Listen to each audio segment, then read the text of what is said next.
Hoy, Gia, hindi ako nagpanapanaw. Bakit ngayon ka lang uwi? Wala ka bang orasan? Yung gabi na, oh.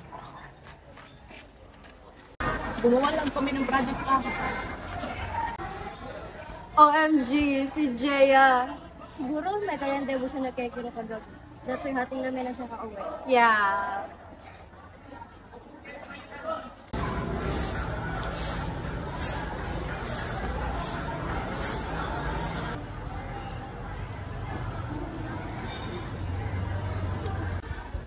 Anong sabi niyo? Ang rason kung bakit ako umuwi ng ating gabi dahil sa lalaki? Ang kapal niyo! Why? Isn't that true, Jaya? Huwag mo na nga lang i-deny ate kung krok-krok enemers. Totoo naman na nakipag-rendezvous ka ng kekero kagabi. Ah! Ito pala gusto.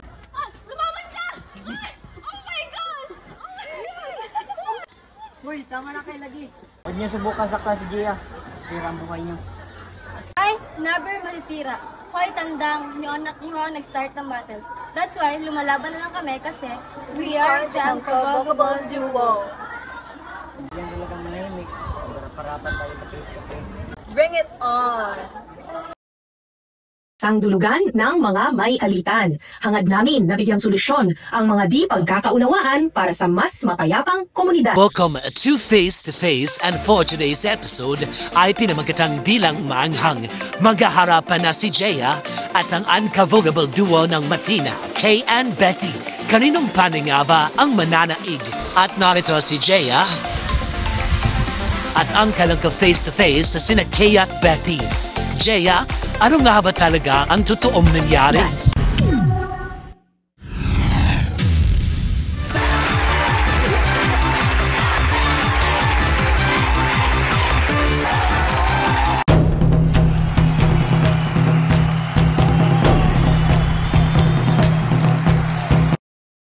Ganito kasi yun.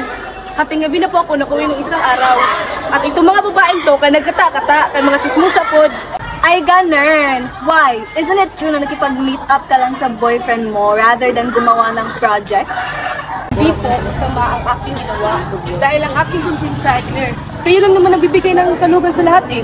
Ang papangit ko na nga, ang papangit pa ng ugali niya. Ay, wow! Nagre-reklamo ba kami na mukhang kapatid mo yung sikat na memes?